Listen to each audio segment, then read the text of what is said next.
Turtle Beach has always been a household name when it comes to gaming headsets. It wasn't too long ago that I remember not being able to afford a premium gaming headset, and I had to check out other options. Turtle Beach was always there for us gamers to provide decent sound quality for that sub-premium price tag. And it's no different with their latest model. In today's episode, we're going to cover the new Turtle Beach Recon 500s that come in at $80 and have some rather potent 60mm drivers. In the box, you're pretty bare thanks to the nature of the overall aesthetic you get with this version. You have the headset with an attached 3.5mm cable, a removable microphone, and your quick start guide. It comes in two colorways for now. You get the Arctic White or the Stealth Black variants to choose from, and the minimalism doesn't stop there. All of your controls are located on the left ear cup, kicking off with the removable microphone, the cable which is always attached to the headset, and then your volume dial. You'll also notice higher up in the ear cup you get a nice, rather large mute button, which is definitely different from what we're all used to seeing. As far as functionality and versatility goes, because it's got a wired 3.5mm cable for its connector, you can use this on pretty much anything. Your Xbox, PS5, PC, anything with a port for it. Getting into comfort, it keeps that simple look going, sporting some memory foam ear pads that easily fit around my ears with no issues whatsoever. They do also provide some decent isolation to go along with that comfort, even in those longer gaming sessions. Now I remember a couple months back when we checked out the Turtle Beach Stealth 700 Gen 2s, the clamping force that you got with that headset was rather tight and it was discomforting. Even after just 30 minutes of gaming, I could feel my temples aching. That's probably the only thing I didn't like about that headset. Well, no, I also didn't like the design of the microphone and how the microphone sounded. But aside from that, it was a fantastic headset. With the Recon 500s, you don't have that issue with the clamping force, and they're actually super comfortable. The headband is also rather flexible and comes in with a weight of just under 12.5 ounces. Its arms extend to fit a wide variety of shapes and styles, along with being able to fold the ear cups 90 degrees for added convenience.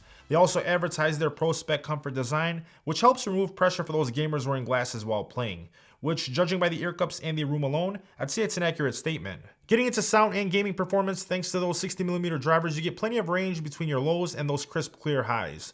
Mids sound decent as well, and to top it off, you get some solid bass too.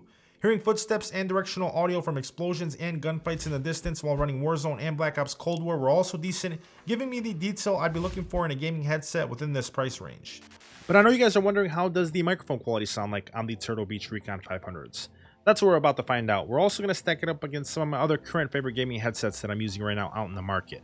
Now I am talking to you on the Shure MB7. We're up here in a soundproof room. For those of you that have never been here before, this is where I like testing all the gaming headsets, the USB microphones, and so on. Now I'm talking to you on the Shure MB7. Let's switch over to the Turtle Beach Recon 500s so you guys can see what that headset sounds like in comparison. This is what the microphone quality sounds like on the Turtle Beach Recon 500s. If you are new to the channel, please make sure you subscribe, and only if you end up liking this video, please make sure you smash that like button for me. Now let's go to compare the microphone quality on this headset to some of my other current favorite gaming headsets that I use here on the channel. This is what the microphone quality sounds like on the Turtle Beach Recon 500s. This is what the microphone quality sounds like on the HyperX Cloud 2 wireless gaming headset. This is what the microphone quality sounds like on the JBL Quantum 800 gaming headset. This is what the microphone quality sounds like on the Audeze Penrose gaming headset. This is what the microphone quality sounds like on the Corsair Virtuoso gaming headset. Once again, this is what the microphone quality sounds like on the Turtle Beach Recon 500s. Once again, this is what the microphone quality sounds like on the HyperX Cloud 2 wireless gaming headset. Once again, this is what the microphone quality sounds like on the JBL Quantum 800 gaming headset. Once again, this is what the microphone quality sounds like on the Audeze Penrose gaming headset. Once again, this is what the microphone quality sounds like on the Corsair Virtuoso gaming headset. Obviously, these are a lot more expensive than the Turtle Beach Recon 500s, but I'm curious. Let me know down below in the comments section which one of them you think sounded the best. Now, another test I always like doing for you guys here on the channel is to see how much keyboard clicking the microphones on these headsets pick up. So I'm about 1.5 feet away from the keyboard here. Yeah, it's definitely picking up the keyboard clicks. A little more when I start talking because that's when my noise gate opens up.